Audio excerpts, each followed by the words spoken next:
29 janvier dernier, les Pigargues ouvraient leur saison à domicile face aux Chevaliers d'Orléans. Une ouverture plutôt inhabituelle puisque pour la première fois depuis très longtemps, les Aubois avaient choisi d'évoluer sans la moindre recrue étrangère. Un choix à l'époque de formation.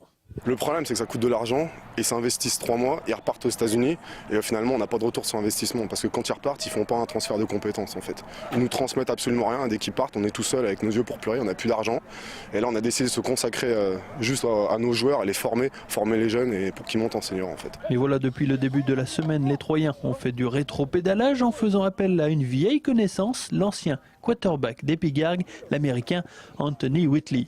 Une cascade de blessures et un manque flagrant de compétences sont à l'origine de ce rappel. On a eu beaucoup de blessés, on avait dit qu'on allait rester sur nos effectifs, mais en fait on manque beaucoup d'effectifs.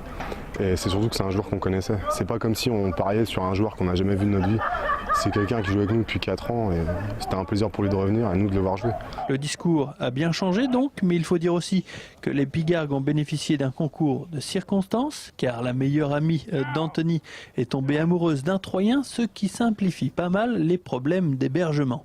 Et puis le Floridien est en vacances, il est ravi de rendre service aux Troyens.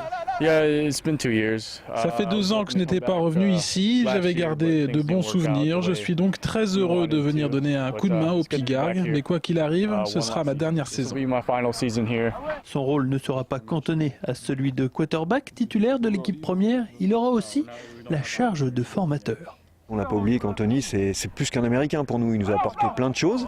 Et puis là, il est d'accord pour nous aider à former 4 QB, 4 quarterbacks, y compris des jeunes, nos juniors et nos cadets qui sont nationaux. Donc voilà, pendant 2 mois et demi, il passe ces derniers 2 mois et demi avant de s'engager définitivement dans la Navy. Un renfort donc non négligeable pour aborder la dernière ligne droite, celle du difficile maintien en Division 2.